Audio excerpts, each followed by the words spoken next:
kasih atas waktunya dan terucap selamat pagi untuk semuanya, salam sehat juga, semoga semuanya dalam keadaan baik dan hari ini kita bisa bergabung dalam harapannya akan menjadi insightful discussions ya tentang bagaimana strategi kreatif di masa pandemi ini.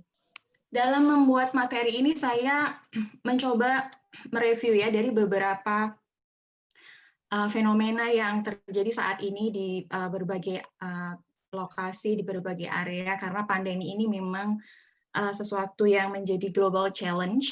Tidak hanya kita sendiri yang menghadapi, tapi kita semua bersama-sama berada di pandemi ini.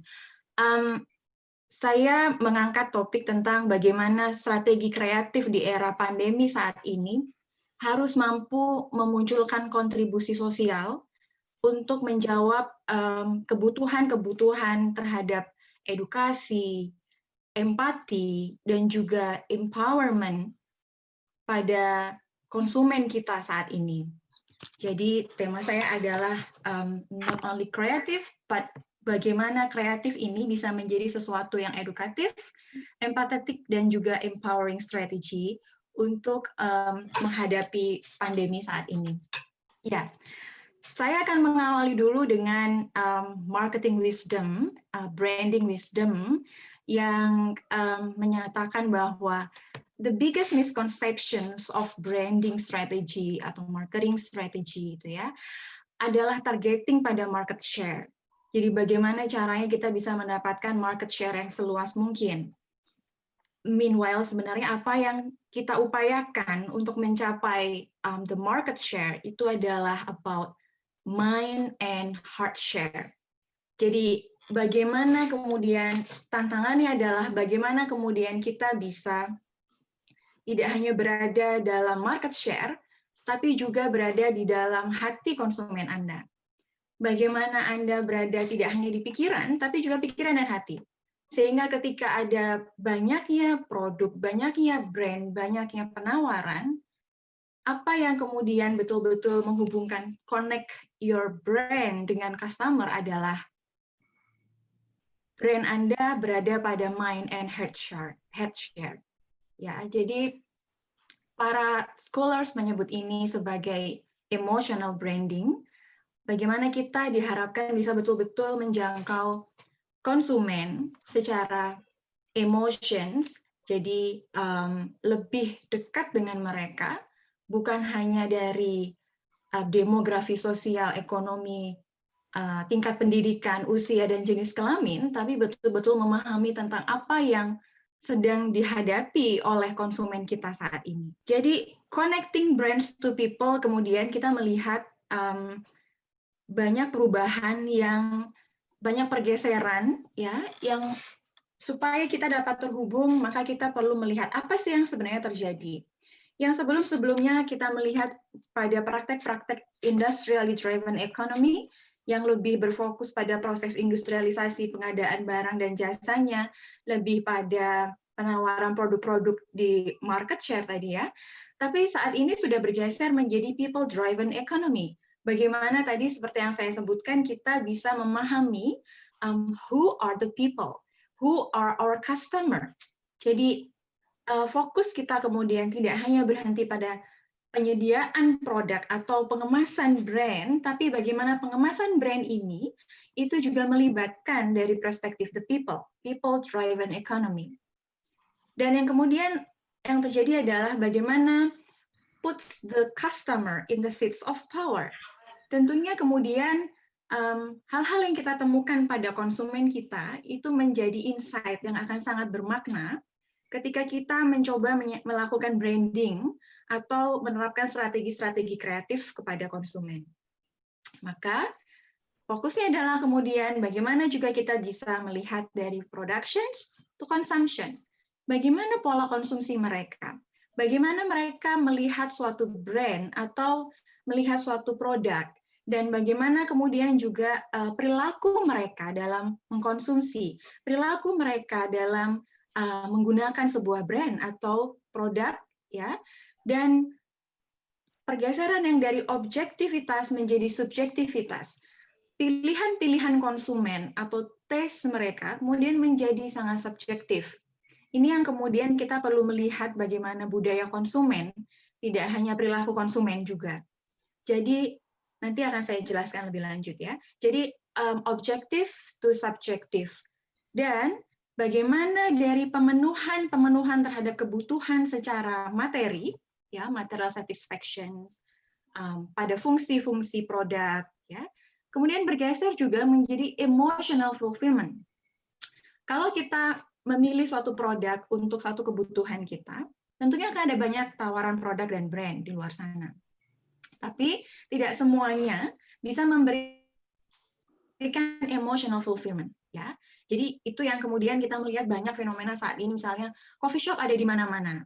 Tapi Anda pasti punya coffee shop tertentu yang memiliki emotional fulfillment, for example. Atau misalnya bagaimana di cup-cup coffee shop ini mereka membubuhkan pesan-pesan yang touchy, memberikan nama Anda pada cup tersebut, itu adalah sentuhan-sentuhan personal yang berupaya untuk membangun kedekatan emosional dengan Anda. Ya, jadi tidak hanya sekedar menyediakan, this is my product and this is my brand saya sangat menarik misalnya, atau produk saya ini sangat luar biasa, tetapi lebih pada bagaimana produk ini bisa menjadi bagian dari konsumen. Sehingga, nah ini tadi bagaimana breakdown dari perubahan atau pergeseran dari yang sebelumnya market share menuju ke mind and heart share. Emotional branding, bahwa the brand doesn't only belongs to corporations, tapi juga to the people. Jadi kalau sebelumnya kita hanya melihat konsumen dari bagian dari market share, maka sekarang kita poin 1, kita melihat konsumen sebagai bagian dari how the people live, gitu. Jadi bukan hanya bagaimana mereka membeli sebuah produk, tapi bagaimana ya produk ini itu menjadi bagian dari kehidupan mereka. Bagaimana produk ini bukan hanya ketika digunakan, tetapi juga manfaatnya, tetapi juga tadi bagaimana sebuah brand menempel pada diri seseorang misalnya. Karena pilihan-pilihan tidak berhenti pada produk, tetapi pada brand. Maka tadi ya konsumen sebagai kita melihat konsumen dari bagaimana people's life. Kemudian from product to experiences. Seperti yang saya berikan contoh sebelumnya, misalnya, mengapa kemudian saat ini ya orang-orang posting foto ABCD habis di sini, habis konsumsi produk ini, atau menggunakan suatu barang, ya suatu brand misalnya. Nah, hal ini juga menunjukkan bahwa produk itu tidak hanya untuk memenuhi suatu kebutuhan, tapi lebih pada bagaimana fulfill their desires. Jadi ada desires yang ingin dicapai oleh diri konsumen ketika menggunakan suatu produk atau brand. Ya, jadi experiencing. Aku pernah ke sini loh. Jadi mungkin bukan tentang bahwa sama aja, itu kan sama aja minum kopi mah bisa di mana aja, nggak harus di situ misalnya. Tapi mungkin suatu kedai kopi atau coffee shop ini memberikan suatu experience yang berbeda, sehingga ini yang menjadi sesuatu yang ditawarkan berbeda dan bisa mengena pada emosional yang membangun experience bagi konsumen. Next berikutnya adalah from honesty to trust. Ya, transparansi, honesty itu menjadi tantangan yang besar juga dalam praktek-praktek marketing ya. Karena praktek marketing, branding diharapkan tidak menjadi sesuatu yang misleading, yang menyesatkan, seperti yang biasanya kita lihat misalnya ada promo-promo tertentu, tapi kemudian terms and condition-nya ditampilkan sangat kecil, sehingga kita juga kadang miss untuk mengetahui bagaimana seharusnya saya bisa memanfaatkan program atau promo tersebut misalnya. So honesty is a must ya untuk sebuah untuk marketing yang sustainable, tapi kemudian juga di-upgrade menjadi trust. Nah, artinya begini, mengapa sih kita mengapa marketer ini perlu untuk to be honest, perlu untuk transparan dan jujur kepada para konsumennya? Karena tujuannya adalah untuk engage with the customer, engage untuk membangun trust. Trust bukan sesuatu yang bisa dibangun dalam jangka waktu pendek, tapi tentunya juga dalam pola hubungan interaksi antara suatu brand dengan konsumen. Jadi konsumen sendiri akan bisa melihat juga bagaimana track record dari suatu produk atau brand dalam membangun trust dengan konsumennya. ya. Dan ini akan menunjukkan karakter dari sebuah brand ketika mereka berhubungan dengan para konsumennya. Nah, selanjutnya adalah from quality to preference. Kalau quality berfokus pada produk saya high quality, maka ya wajar dong kalau harganya segini gitu ya. Atau biasanya ketika orang mengkonsumsi suatu produk, mereka akan menakar gitu ya. Oh, harga ini memang sesuai dengan kualitasnya seperti ini. Atau kayaknya ini harga ini kemahalan. Kenapa ya? Karena ini enggak. Nah, ABCD misalnya beberapa reason. Nah, tapi kemudian saat ini selain quality, kita juga selain kualitas, kita juga perlu berfokus pada bagaimana untuk membangun preference atau rasa kesukaan gitu ya pada diri konsumen. Anda bayangkan ketika Anda memilih suatu brand yang akan Anda gunakan, tentunya ada banyak sekali merek. Anda datang ke supermarket, di lorong-lorong supermarket kanan kiri, itu ada banyak sekali penawaran. Sehingga sometimes kemudian kita harus berhenti sejenak gitu ya untuk betul-betul melihat, oh ingredientnya apa ya, oh promonya apa ya, oh apa ini sesuai kebutuhan saya, apa sesuai daya beli saya, apa sesuai dengan pemenuhan kepuasan atau desire saya yang lain, bukan hanya kebutuhan secara fisik atau pemenuhan kebutuhan berdasar fungsi misalnya.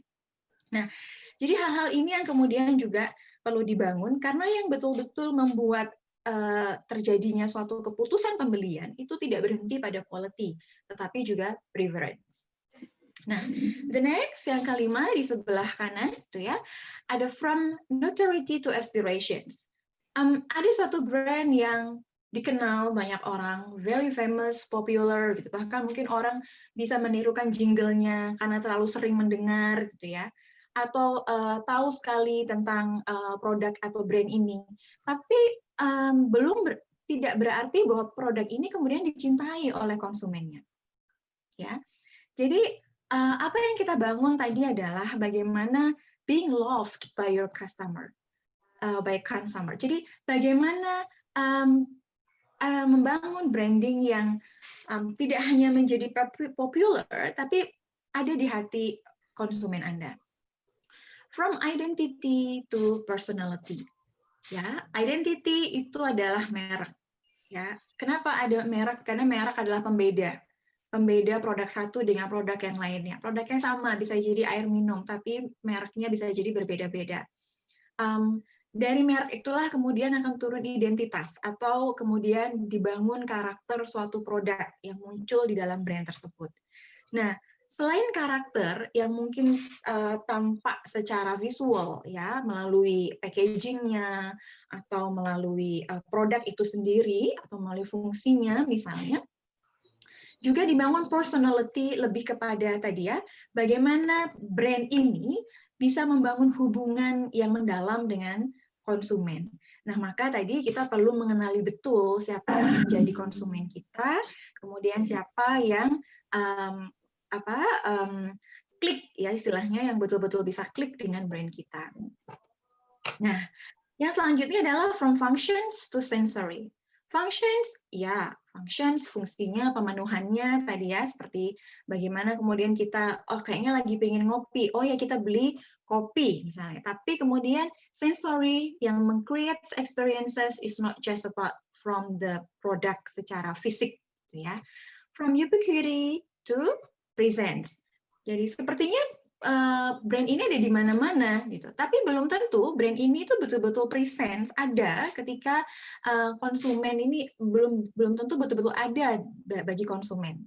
Jadi kalau di saat pandemi seperti ini gitu ya misalnya banyak produk-produk yang kemudian juga tidak tersedia. Nah, ini secara fisik saja kebutuhannya tidak terpenuhi.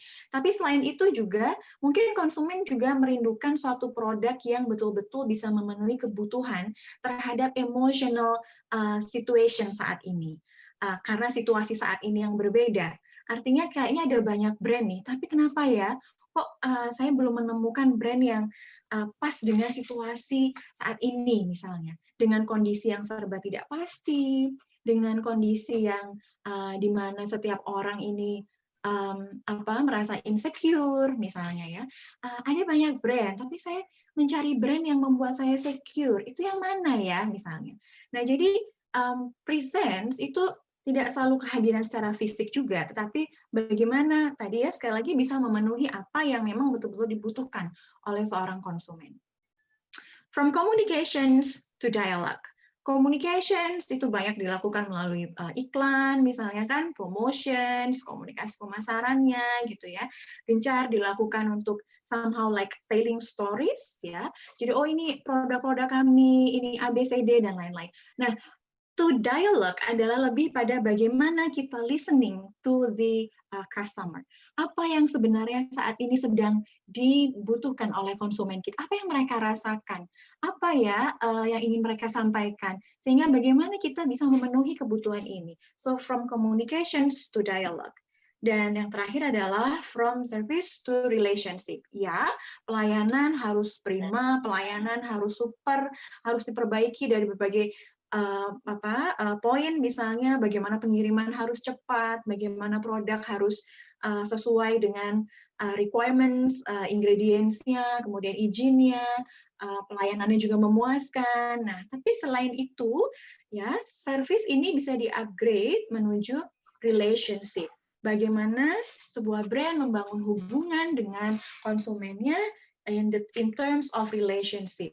Jadi hubungan yang lebih personal gitu ya, tidak hanya kemudian memberikan pelayanan karena dia adalah konsumen, tetapi juga karena konsumen ini adalah part of the brand, menjadi bagian keluarga dari brand yang sedang kita bangun. Karena brand yang kita bangun ini tentunya ada banyak supporting factors yang membangun, dan salah satunya adalah bagaimana pelibatan konsumen di dalam family brand tersebut, melibatkan konsumen dalam keluarga, ya, dalam pembangunan brand untuk mencapai tujuan brand ini secara bersama-sama. Next.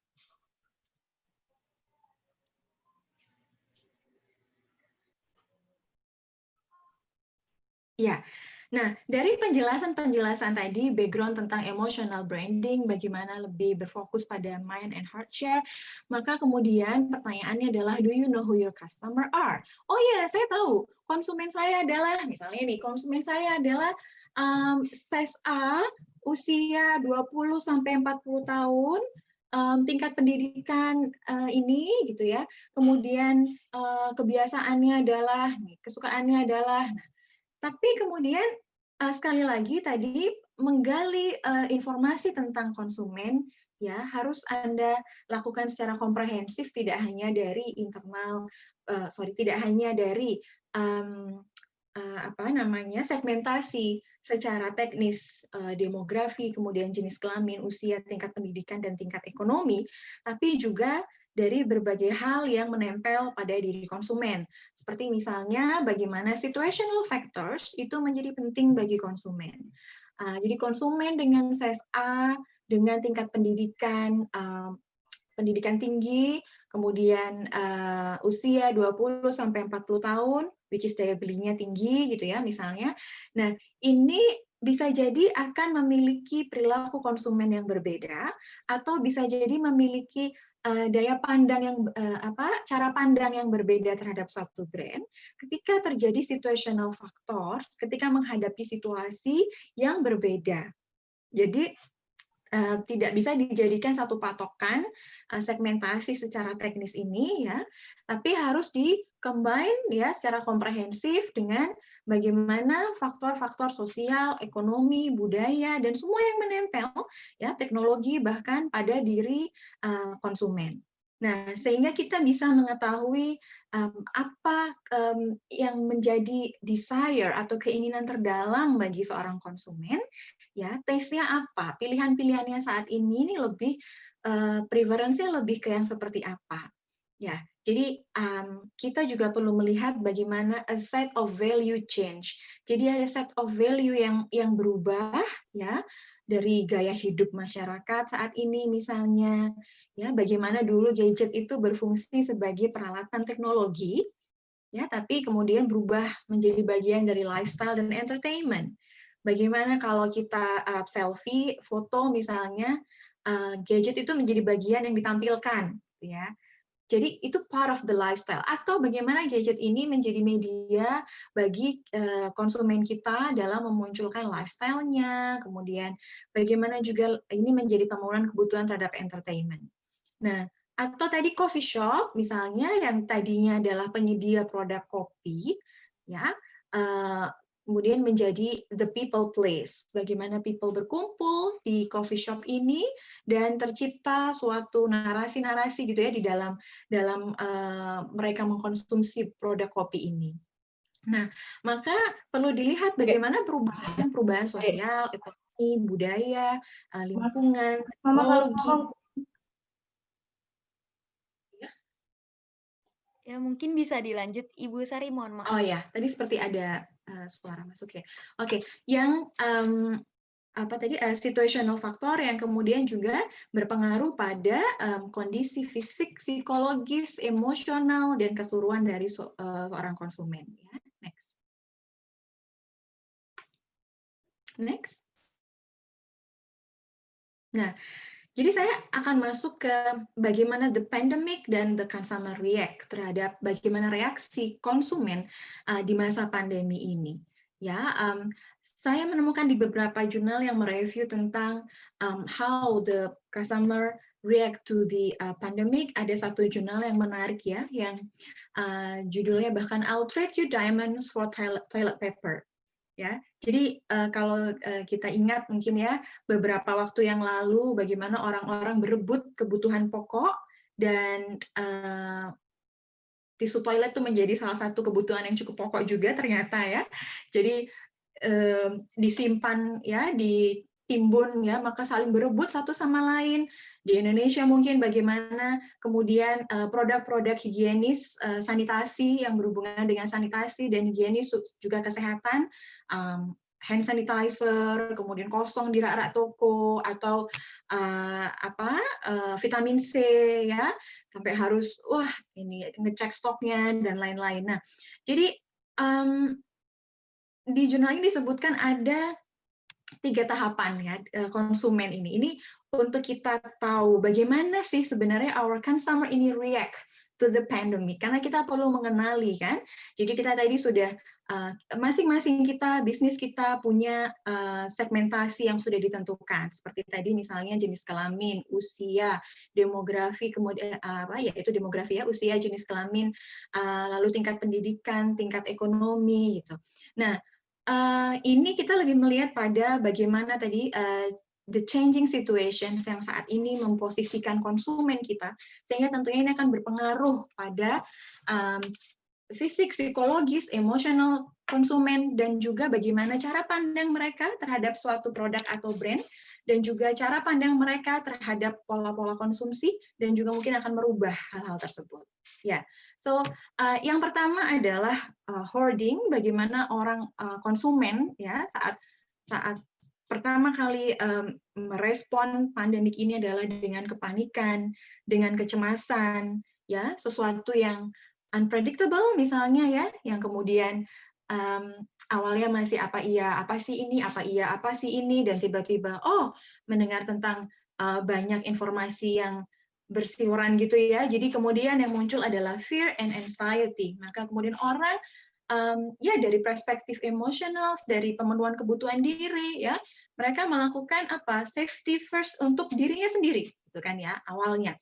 Jadi terjadi tadi ya penimbunan, mengamankan produk, nyetok di rumah dan lain-lain. Nah, di fase ini sebenarnya mereka juga masih dalam tahap semacam rejecting atau defending gitu ya. Apa iya sih ini yang terjadi, sampai kapan sih mau seperti masa sih Jadi karena juga belum cukup terkumpul informasi ya. Jadi mungkin informasi bagi konsumen kan tidak hanya dari reference group tapi juga dari banyak sumber ya. Kalau dalam hal pandemi global seperti ini tentunya sumber referensinya menjadi beragam. Jadi tidak hanya dari referensi keluarga atau dari referensi orang terdekat atau lingkungan di sekitarnya, tapi juga bisa dari beragam yang menimbulkan tadi beragam informasi dan juga bisa jadi merubah view mereka.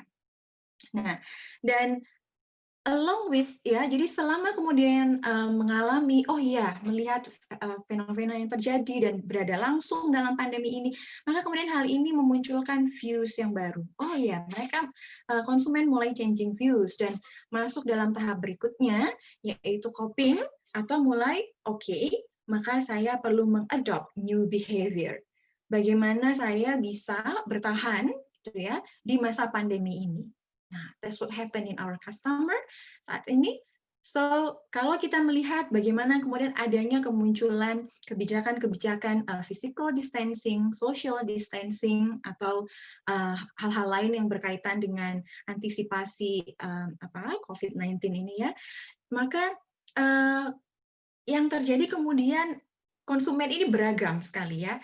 Oh, mereka menghadapi sesuatu yang tidak pasti dan sudah bisa mulai coping, maka kemudian yang muncul adalah creativity. Ya, kalau Anda melihat berbagai fenomena yang terjadi, banyak masyarakat yang kemudian memamerkan do it yourself, ya, karena memang kondisinya ya tidak memungkinkan atau membatasi mobilitas dan membatasi hal-hal yang selama ini biasanya terjadi secara normal gitu istilahnya ya. Nah, maka kemudian biasanya ini nih makan tuh keluar misalnya. Tapi sekarang orang kemudian enjoy cooking dan ketika bisa memasak sesuatu yang mungkin sebelumnya bukan experience yang sesuatu, jadi sesuatu beneran nih gitu ya. Jadi harus ditunjukkan, oh aku bisa ini, ternyata bisa. Atau kemudian gardening ya, atau berkebun. Kita sekarang melihat juga tren-tren masyarakat mulai ini sibuk dengan kebunnya masing-masing, kemudian sibuk dengan binatang peliharaannya, bahkan mungkin juga karena ini untuk menciptakan kesehatan diri juga ya, mental diri. Lalu juga selain itu melakukan hal-hal yang entertaining karena ini yang terjadi, so this is the pandemic dan bagaimana saya harus survive dalam kondisi ini, maka kemudian juga tadi ada hal-hal di dalam proses creativity, do it yourself, itu ada proses entertaining juga.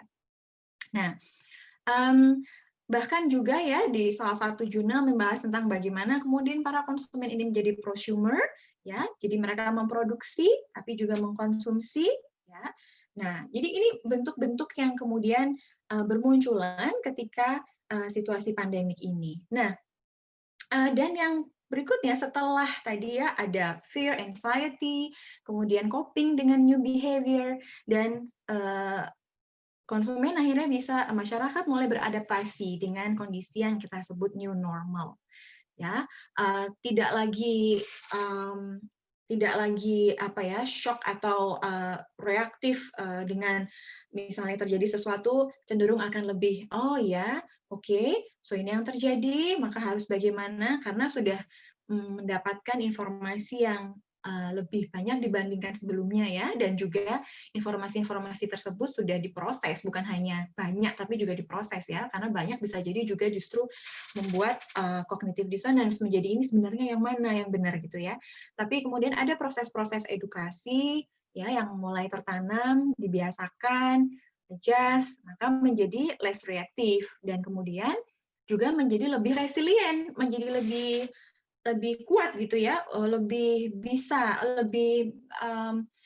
bisa mengambil keputusan gitu ketika terjadi suatu resiko. Istilahnya misalnya nih terjadi ada suatu informasi tentang wah ini nih jumlah yang penderitanya semakin bertambah ya. Nah, bukan lagi pada saya harus menimbun misalnya seperti yang terjadi di awal-awal pandemi, tapi lebih pada kalau begitu bagaimana saya bisa tetap menerapkan protokol kesehatan. Saya harus lebih aware. Jadi meskipun kondisi sudah tampaknya ya new normal tadi, tetapi saya tetap harus ini ya. Jumlahnya tambah. Kalau begitu saya akan menggunakan masker. Saya sudah tahu bagaimana cara menggunakan masker yang tepat ya, seiring dengan adanya edukasi-edukasi dari berbagai sumber yang kredibel juga gitu ya. Nah, jadi ini gambaran saja tentang bagaimana the customer react to the pandemic ya. Jadi yang kalau I'll trade you diamonds for toilet paper, katanya Kirk and Rifkin ini, Ini maka saat ini ya, mungkin masyarakat kita sudah lebih calm ya, lebih dari coping, ada yang di fase coping, ada yang juga sudah ada di adaptif ya. Jadi tentunya tahapannya berbeda-beda, tetapi setidaknya tadi ya, coping dan adaptif ini masih berjalan saat ini dalam situasi pandemik ini. Oke, next. Nah, jadi ini tadi ya, inner relations dengan satu emotional branding. Bagaimana kita perlu betul-betul mengenali siapa yang menjadi konsumen kita, dan juga mendekatkan mereka sebagai bagian dari produk atau brand kita. Dan kedua, memahami situasi yang menempel pada diri konsumen saat ini tentang bagaimana they react to the pandemic. Maka kreatif, iya, ya tuntutannya kan sekarang, wah kita terbatas nih, konsumen kita udah nggak bisa lagi, mall ditutup gitu ya, misalnya ada pembatasan, tidak bisa mobile ke sana sini, nggak bisa dining in, makanan harus take away misalnya ya. Kemudian seringkali juga ada kebijakan-kebijakan yang artinya kemudian tadi membuat perubahan. Nah, maka kemudian kan muncul nih, oh kita harus kreatif nih, iya betul, harus inovatif nih, iya betul. Tapi ya ada highlight yang kemudian juga menjadi insight dalam proses kreatif ya menurut saya, bagaimana kemudian strategi kreatif ini bisa berperan dalam tadi berkontribusi secara sosial. Jadi kita harus kreatif nih. Kenapa? Karena kita harus mempertahankan bisnis kita. Betul. Saya paham dan saya setuju bahwa bisnis harus bertahan ya untuk tetap menggerakkan perekonomian, sehingga harus ada upaya-upaya yang kreatif dan inovatif. Tetapi ini adalah juga kesempatan ketika Anda menerapkan strategi kreatif, Anda juga berkontribusi pada peran edukasi, pada peran empati, dan juga empower the community. Jadi kemudian strategi kreatif yang diciptakan idealnya tidak lagi hanya bertujuan pada tujuan produsen atau marketers, tetapi juga bagaimana strategi kreatif saya ini bisa memberikan implikasi yang positif bagi level individual, bagi corporate, perusahaan saya, bisnis saya, produk saya, brand saya, tapi juga bagi sosial secara keseluruhan. Jadi masyarakat secara luas, sosial keseluruhan, social implications. Nah, sehingga kemudian para scholars juga menyarankan bagaimana sih untuk bisa melakukan strategi kreatif di era pandemik ini. Oh, look, dibutuhkan lebih banyak acts ya daripada ads. Nah, jadi ini yang pertama adalah bagaimana act need to replace ads. Kalau selama ini marketers mengandalkan pada saya harus beriklan untuk tadi ya bisa mencapai tujuan bisnisnya, maka kemudian beriklan bisa digantikan dengan upaya-upaya filantropi, upaya-upaya kita menyebutnya sebagai act of kindness, gitu ya. Di pandemik ini kita bisa melihat bagaimana people juga share tentang act of kindness yang mereka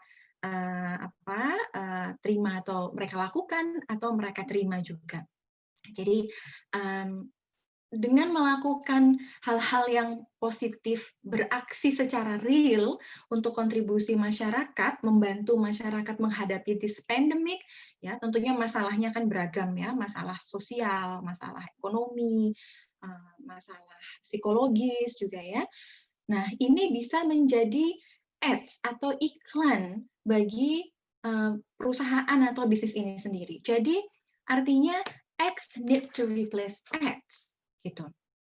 Ya, beberapa contoh misalnya beberapa perusahaan gitu tadi beralih ya bagaimana awalnya memproduksi high end produk, kemudian beralih untuk memproduksi produk-produk untuk safety dan kesehatan, misalnya perlengkapan peralatan kesehatan dan juga safety.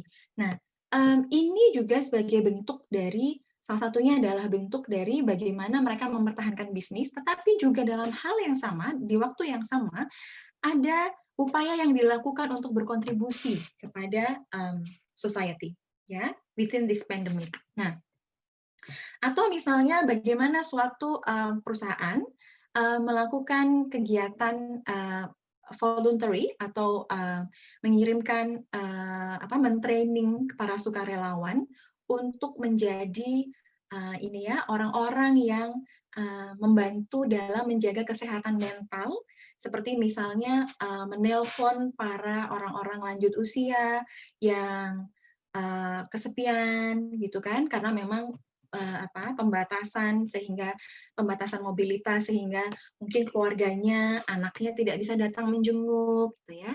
Nah, itu ada perusahaan yang kemudian mentraining para sukarelawan untuk bisa menjadi konselor bagi mereka. Jadi ditelepon untuk tetap bisa bercerita, hari ini melakukan apa gitu ya. Biasanya kalau orang-orang sepuh yang sudah old itu kan senang kalau ada temannya sambil bercerita, dan itu bisa menghilangkan kesepian dan membuatnya merasa hidup kembali. Maka ini para volunteer ini di-training untuk membantu menjaga kesehatan mental bagi mereka. Atau juga tidak hanya bagi mereka yang berusia, tetapi juga banyak program-program yang dilakukan oleh perusahaan-perusahaan yang berusaha untuk melakukan hal yang berkontribusi positif, act of kindness tadi kepada society. Nah, selain itu juga ya permasalahan sosial dan ekonomi, donate ya. Bagaimana kemudian ada motivasi bagi para pelaku pemasar dan pelaku bisnis untuk ya tadi berperan melalui donasi-donasi yang dilakukan. Selanjutnya juga ada yang menyebut bahwa our strategy saat ini lebih pada societal concern dan socially responsible. Ya, jadi bertahan dalam pandemik, tapi juga melalui kontribusi yang positif. Beberapa contoh yang lain, misalnya bagaimana merespon isu-isu sosial ini, supermarket yang kemudian membuka waktu jam buka lebih awal, ya, dan jam buka yang lebih awal itu didahulukan bagi mereka para petugas kesehatan, ya, yang sudah tidak punya waktu misalnya untuk berbelanja karena harus menghandle pandemi ini. Kemudian selain itu juga diperuntukkan bagi para old people ya, orang-orang yang sudah berusia lanjut yang resikonya lebih tinggi gitu, sehingga mereka bisa berbelanja lebih dulu tanpa harus berdesak-desakan atau berkumpul dengan orang banyak sehingga tetap nyaman berbelanja dan merasa safe gitu. Atau bahkan ada juga yang menawarkan jasa untuk tadi ya melakukan pembelanjaannya karena mereka dianggap terlalu beresiko misalnya kalau keluar rumah.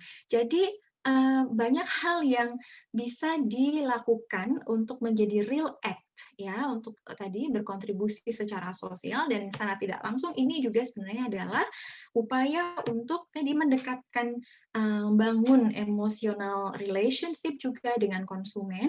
Dan di era pandemik ini tentunya hal ini sangat berarti bagi para konsumen kita, gitu ya. Sehingga Quick and Quick ini juga menjelaskan bahwa, hey, this is the opportunity, ya, for the marketers, untuk para pebisnis dan produsen, marketer, untuk melakukan apa, Mbak? Mohon maaf nih sampai baca pesannya jadi Mbak. Ya, untuk melakukan genuine CSR, ya. Oke. Ya, nah ini beberapa contoh saja bagaimana kemudian tadi act of kindness itu ya ditunjukkan oleh para marketers, produsen ya dalam bertahan di strategi kreatif mereka dalam masa pandemi ini. Ya, rasanya ini juga semuanya sudah pernah mengerti bagaimana Ana Avanti kemudian juga memproduksi baju hazard ya karena peduli pada para petugas kesehatan kita. Next. Ya, ini nanti beberapa contoh saja. Nah, ini juga misalnya bagaimana melakukan educative campaign rather than campaign yang memunculkan ketakutan-ketakutan. Jadi Nike misalnya, nah kira-kira di mana nih pesannya yang memunculkan educative dan empathetic campaign? Itu ada di message play inside, play for the world, gitu ya. Jadi stay at home aja. Jadi campaign ini muncul di akun Twitter Nike yang kemudian juga dimunculkan oleh para brand ambassador-nya, ya. Dan cukup efektif juga karena menggunakan social media, artinya tidak ad placement gitu. Kemudian inspiring the people, supporting them to just stay at home, ya, dengan kata-kata yang play inside, play for the world. Jadi dari dalam rumah pun kalian bisa melakukan sesuatu. Nah, ini juga support policy atau kebijakan pemerintah, ya, yang tentunya juga berharap untuk bisa menanggulangi pandemi. Nah, ketika sedang heboh-hebohnya social distancing atau physical distancing, ya, tentunya teman-teman juga tahu bagaimana beberapa brand itu memunculkan logo baru mereka yang merepresentasikan social distancing. Jadi misalnya ini salah satu contoh yang saya ambil saja, Coca-Cola yang kemudian jarak huruf Coca-Colanya biasanya berdekatan menjadi berjarak, ya. Ada banyak juga logo-logo yang melakukan itu, ya. Tapi kemudian ya juga ini hal yang positif juga karena edukatif campaign, ya, dan brand-brand ini itu menjadi brand yang menjadi brand rujukan gitu ya bagi kelompok-kelompok usia tertentu seperti misalnya kelompok usia muda, ya. Nah, tetapi kemudian juga menghadapi kritik nih, katanya jangan cuma berhenti di di iklan aja gitu, tapi juga harus ada act-nya nih gitu ya. Nah, tapi ada edukatif campaign yang dilakukan, yang kemudian dibarengin juga dengan aksi-aksi tadi solidaritas sosial. Nah, ini another example yang tadi saya menyampaikan bahwa social distancing, iklan social distancing tadi memunculkan kritik juga ya, bahwa oh harusnya diikuti dengan act gitu, jadi ada actions. Nah,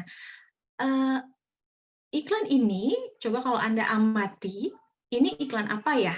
Ini gambarnya adalah gambar produk hand sanitizer yang tentunya sedang ada di everybody's mindset gitu ya, karena hand sanitizer aku butuh, semuanya ada di sini, ada di hati juga.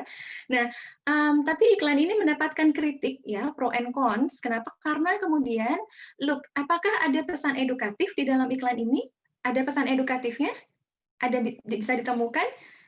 Yang ada memang iklan ini adalah untuk bertahan di masa pandemi. Ya, karena dia menawarkan apa? Data, paket data, melihat situasi, membaca situasi bahwa memang everybody saat ini membutuhkan paket data gitu ya. Nah, jadi look, saya menawarkan data free home delivery juga. Nah, ini kan juga Anda tidak perlu keluar ke sana ke sini. Tetapi kemudian yang dikritik adalah bagaimana iklan ini kemudian terkesan memanfaatkan situasi pandemik ini justru gitu. Jadi memang harus hati-hati juga tadi tidak cukup hanya kreatif saja, tapi juga harus mempertimbangkan empatinya di mana pada masyarakat. Kemudian juga edukasinya di mana. Lalu how this can empower the community gitu ya. Nah, ini in the pandemic, dan juga rasa sensitivitas terhadap hal-hal solidaritas sosial juga semakin menguat saat ini, maka look ya bagaimana ketika iklan ini muncul kemudian mendapatkan kritik tersebut. Ya, tentunya ini juga sudah banyak dilakukan, engaging online marketing ya, menggunakan tools-tools online.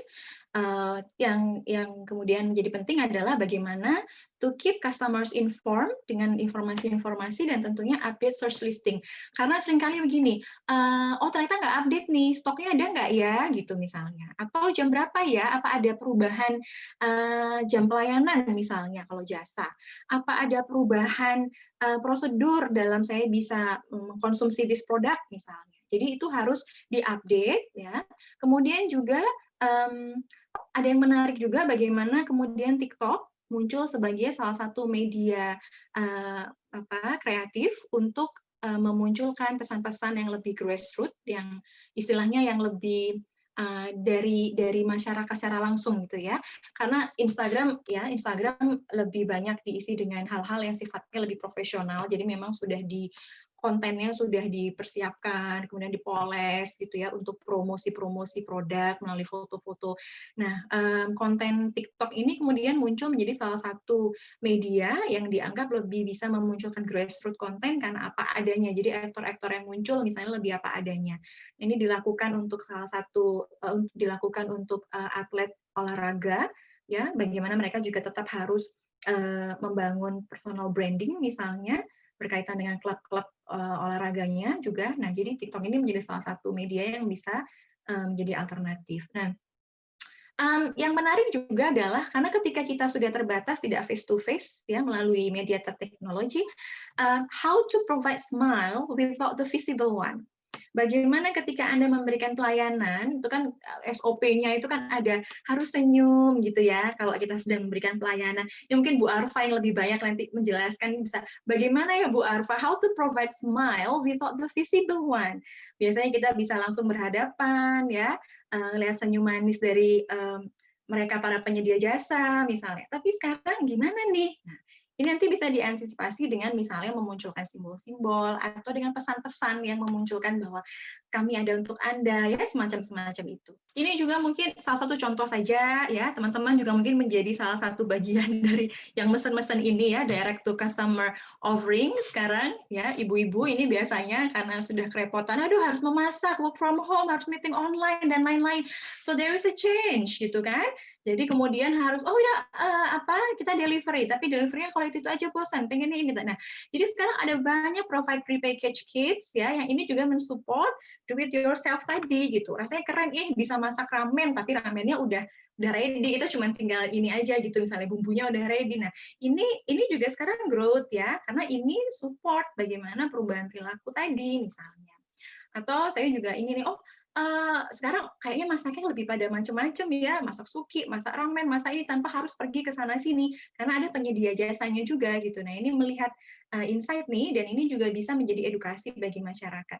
Ada satu jurnal juga yang membahas tentang bagaimana high and luxury restaurant bertahan dengan memberikan tutorial tentang bagaimana bisa fine dining juga di rumah. Dan ini juga upaya untuk mengedukasi ya, tadi mensupport do it yourself misalnya dan tidak khawatir untuk kehilangan pelanggan, justru ada lebih banyak pelanggan yang tetap bersama dengan restoran tersebut ya, karena mereka betul-betul menjawab kebutuhan pelanggannya. Atau juga misalnya ya sekarang nggak bisa ini, kita harus take away ya. Nah, untuk take away pun kita juga harus memastikan ada protokol kesehatan gitu kan. Ya sekarang saya kalau belanja tinggal pesan aja online. Betul. Tapi kemudian juga perlu diperhatikan, bagaimana ya delivery yang sesuai dengan protokol kesehatan misalnya. Contactless delivery. Bagaimana sih contactless delivery? Nah, itu bisa Anda jelaskan di tadi ya online sosial media atau di website Anda tentang bagaimana sih contactless trade, bagaimana contactless delivery yang dilakukan sehingga pelanggan merasa safe, secure. Karena tadi kan mereka insecure, mereka merasa aduh takut, fear dan lain-lain. Nah, jadi dukung juga mereka untuk menerapkan standar ini kesehatan, protokol kesehatan, ya tentunya juga untuk kedua belah pihak ya, untuk menjaga di masing-masing pihak. Ya, tinggal beberapa contoh saja. Oke, nah ini misalnya tadi salah satunya adalah act of kindness yang kita juga banyak melihat ya praktek-praktek gratitude atau terima kasih kepada para petugas kesehatan dan pada frontline person, mereka yang ada buat kita di masa-masa pandemi ini ketika kita semuanya kesulitan. Nah, ini ada satu story ya, mungkin banyak ada satu account yang bahas tentang act of kindness. Ceritanya anaknya kerja di supermarket, anaknya usianya 16 tahun dan capek sekali karena harus memastikan semua barang itu ada ready stock gitu ya. Ngecek stokis, kemudian menghadapi reaksi emosional konsumen yang kalau nggak ada barang itu ya, nah tadi itu karena perasaan-perasaan insecure tadi, kemudian setelah capek sekali di hari Jumat at the end of the week, ya ternyata ada kiriman pizza dan mereka bilang, loh kita nggak mesen pizza ini, oh no, ini dari salah satu restoran pizza yang memberikan untuk kalian semua karena kalian semua sudah sangat berperan dalam this pandemic, so thank you very much. Dan hal itu mungkin tidak seberapa gitu ya, karena berapa sih kotak pizza gitu, tapi bagi sebuah perusahaan gitu ya untuk bisa mendonasikan tadi. Tapi bentuk perhatian yang mungkin ini bukan apa-apa, but this mean the world for them, gitu kan? Nah, jadi ini sekali lagi membangun emotional branding yang betul-betul touchy, yang hey kita ini bersama-sama. Jadi kita menghadapi ini bersama-sama, and we all can handle this together. Nah, solidaritas sosial yang semakin kuat ini ya, itu yang dibangun untuk tadi menghilangkan rasa-rasa ketakutan, ketidakpastian ya. Jadi contoh-contoh yang bisa dilakukan dan secara secara langsung sebenarnya perusahaan ini juga sedang membangun tadi ads, beriklan, ya, juga membangun reputasi yang positif, image yang positif, membangun karakter brand-nya, personal brand-nya, ya, dengan juga sekaligus berkontribusi pada masyarakat secara luas, ya, implikasi yang positif. Next. Ya, nah terakhir. Jadi saya sudah diingatkan oleh moderator tadi ya, dan here we are sudah di slide terakhir. We are in this together, dan harapannya juga marketers dan penyedia jasa dan semuanya produsen, pelaku bisnis bisa bersama-sama juga dengan masyarakat. So make sure bahwa the creative strategy should be dilengkapi dengan tadi edukatif, empathetic, dan juga empowering strategy. Terima kasih ya atas kesempatannya dan semoga bermanfaat ya.